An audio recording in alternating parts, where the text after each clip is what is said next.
कि 300 सीट जीतकर मोदी जी फिर से सत्ता में आ रहे हैं, तो इसका मतलब है कि मोदी जी हार रहे हैं। क्योंकि 2015 में विधानसभा में बिहार के विधानसभा का जब चुनाव हो रहा था, तो 3 महीना अमित शाह जी यहां रहे थे और उन्होंने ये भविष्यवाणी किया था कि जिस दिन गिनती होगी उस दिन 10:30 बजे भारतीय जनता पार्टी की बिहार में सरकार बनेगी। 53 सीट मात्र जीते। पश्चिम बंगाल का जब चुनाव हो रहा था तो ममता दीदी के खिलाफ लड़ रहे थे और 2/3 बहुमत से बंगाल में सरकार बनाने का दावा कर रहे थे, और परिणाम यह हुआ कि ममता दीदी को उसके पहले वाले चुनाव में जितनी सीट आई थी उससे ज्यादा सीट आ गई। हिमाचल का जब चुनाव हो रहा था, अमित शाह जी दावा कर रहे थे कि हम सरकार बनाएंगे, चुनाव हार गए। कर्नाटक का चुनाव हो रहा था, उन्होंने कहा 2/3 बहुमत से हम कर्नाटक में सरकार बना रहे हैं, चुनाव हार गए। तो वो अगर दावा कर रहे हैं कि मोदी जी 300 सीट लाके फिर प्रधानमंत्री बनेंगे, मतलब कि मोदी जी 2024 में विदा होंगे।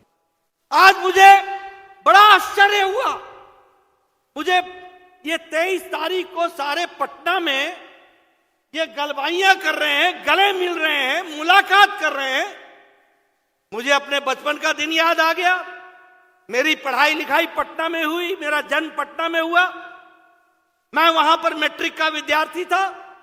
यही लालू प्रसाद यादव पूरे 22 महीने जेल, कांग्रेस की इंदिरा गांधी, राहुल की दादी ने इसको जेल में डाला था।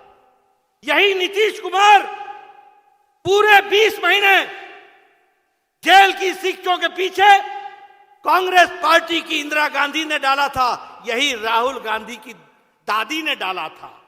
आज पटना की धरती पर राहुल को आदर सहित उनको स्वागत करते हुए जब मैं इनकी तस्वीरें देख रहा हूं तो मुझे याद आता है कि राजनीति में क्या से क्या हो गया, कहां से चले थे और कहां पहुंच गए। इसकी आप इमरजेंसी की याद करा रहे हैं। आप इमरजेंसी से बदतर स्थिति में है।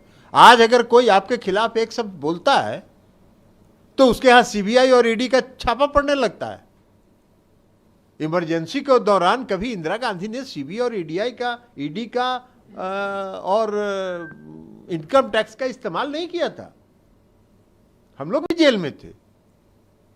आप तो आज वो काम कर रहे हैं, लोगों को डरा रहे हैं, धमका रहे हैं, सारी संस्थाओं को नियंत्रित करके अपने पॉकेट में रखे हुए। आज तो बदतर स्थिति है। आज तो पूरा देश का जो लोकतंत्र है खतरे में है। आज देश की स्वतंत्रता खतरे में है। तो आज जो हम आपके खिलाफ लड़ रहे हैं वो लड़ रहे हैं और उसमें कांग्रेस हमारे साथ है। कल की बैठक के बाद अरविंद केजरीवाल जब यहाँ से वापस लौट रहे थे तो उन्होंने ट्वीट करके सीधा कहा कि अब ये उनकी बात है, उनसे पूछिए।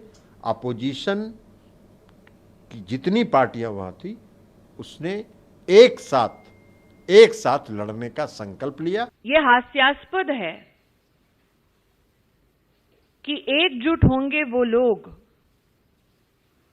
जो राष्ट्र को ये संकेत देना चाहते हैं कि उनकी स्वयं की क्षमता मोदी जी के सामने विफल है।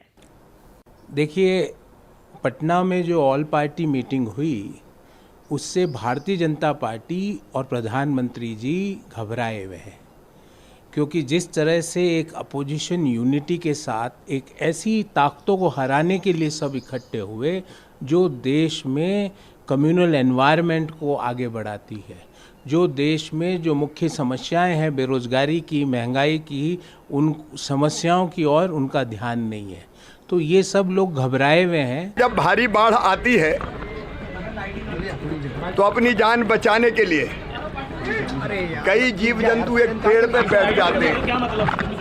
एक ही पेड़ पे आप देखेंगे मेंढक भी है, सांप भी है, बंदर भी है, क्योंकि नीचे पहाड़ का पानी है। मोदी जी के समर्थन की और लोकप्रियता की ऐसी बाढ़ है कि ये एक पेड़ पर चढ़ने की कोशिश कर रहे हैं, लेकिन मोदी जी दुनिया के सर्वाधिक लोकप्रिय नेता है। अब काट की हंडी बार बार थोड़ी चढ़ती, कितनी बार भी एकता कर ले कुछ नहीं होने वाला।